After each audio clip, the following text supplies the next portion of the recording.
Hello everyone, today I'll be reviewing Don't Look Now. So Don't Look Now came out in 1973 and was directed by Nicolas Roeg. So this film is about a married couple who are played by Donald Sutherland and Julie Christie, and right at the start of the film we see that they are living in a house in Suffolk in England with their son and their daughter. So their daughter is out in the garden wearing a red coat, and she has this ball that she's playing with when all of a sudden she starts to go near this lake, or this pond rather, and she drops the ball in the pond. The father, who is played by Donald Sutherland, he's inside the house and he has this weird vision that his daughter is in danger. So he rushes out to the pond and finds his daughter lying dead in the pond. So all of a sudden the film suddenly fast forwards to when Donald Sutherland and Julie Christie, they are in Venice, where Donald Sutherland's character is working to restore a church, and both of them are trying to move on from their daughter's passing. All of a sudden though, they come across these two sisters who are there, and one of them is blind and says that she can see visions of their daughter with them. So the mother, played by Julie Christie, she's really going along with this and she wants to know more about these visions. Yeah, she essentially wants to be able to contact her daughter. However, Donald Sutherland's character, he's very sceptical of this and thinks it's a load of nonsense. However, eventually, when he's in Venice, he starts to see visions of his daughter walking around the alleyways of the city and starts to think that maybe the sister has a point, and maybe he does have a psychic ability where he can see people from beyond the grave. So this was the first time that I'd seen this film, and it was a film that I'd heard of before, but I didn't really know very much about, and this film is often on those lists of the greatest British films of all time.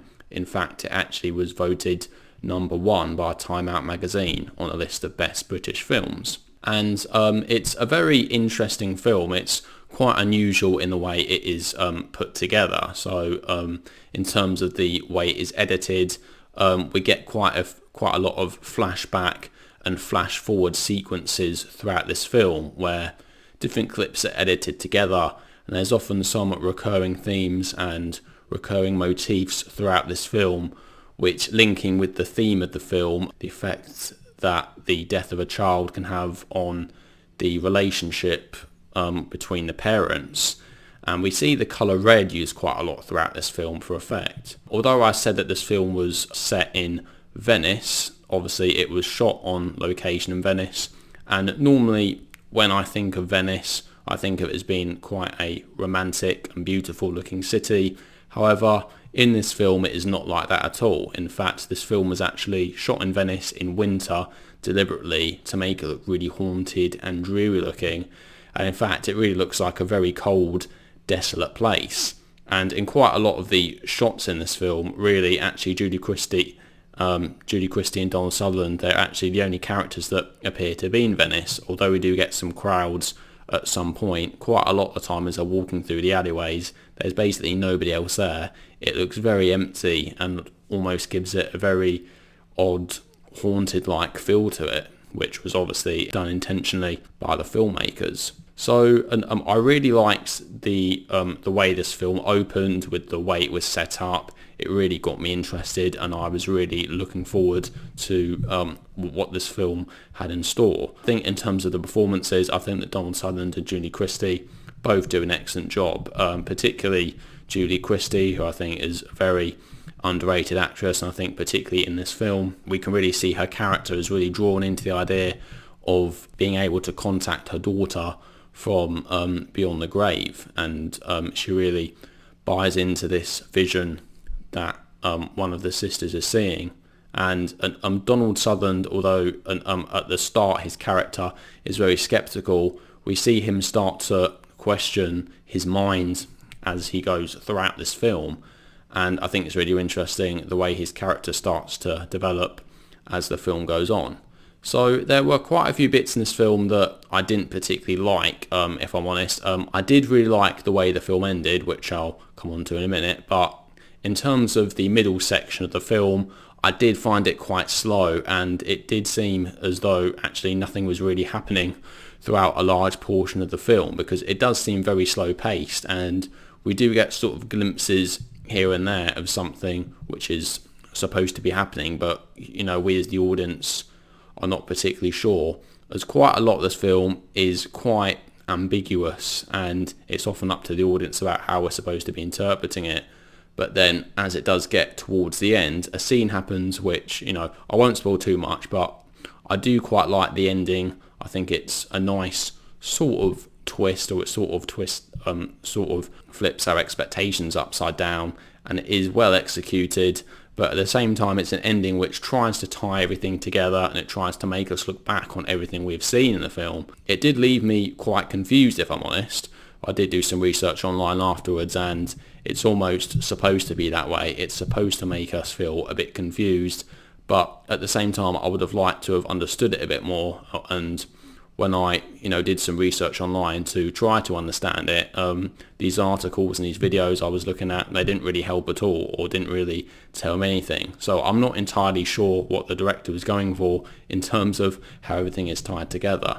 I also wasn't necessarily a fan of the way this film is shot in terms of the camera work. So quite a lot of the time throughout this film, the camera seems to be quite shaky, especially as it's panning across or focusing on something. The camera's almost shaking about. I'm not entirely sure whether this was done for effect, but either way, I wasn't really a big fan of it. And also there are quite a few shots where the camera is zooming into something and it's obviously trying to focus on something, and it just seemed a bit unnecessary, because quite a lot of time it was focusing on something which didn't look like it was anything to do with the main plot, or perhaps it was focusing on somebody's face when nothing was really happening. So I didn't quite understand what that was all about. So overall, this is one of those films that I have sort of mixed feelings on. I mean, I can really appreciate the look of it and the story that it is trying to tell, and it's one of those films that definitely, I think, has gone up in reputation over the years. I think that when it first came out, it wasn't entirely popular, but now looking back, it's well recognised as a classic. And I can see why, because it really does fit this time period of the 1970s with this spooky horror film. And in some ways, it, obviously it came out the same year as The Exorcist, and in some ways it's quite a similar film to that. And I can really appreciate what the director was trying to do. Nicolas Roeg was an excellent director, definitely. And in terms of the filming of this, the use of colour and, the on-location footage, I think it is very well filmed.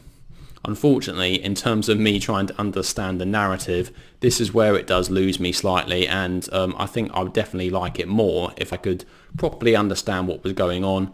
However, I do think that this is one of those films that I will look back on in perhaps a few months or a few years, and I will probably appreciate it a lot more, because that does happen sometimes with me. Sometimes I watch a film originally, I don't entirely get it or like it, but then I'll look back on it and will enjoy it more.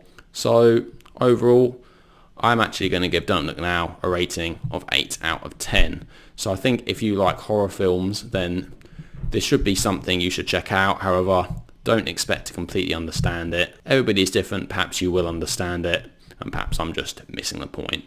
So there we go. So that is my review of Don't Look Now. So what do you guys think? Have you seen Don't Look Now?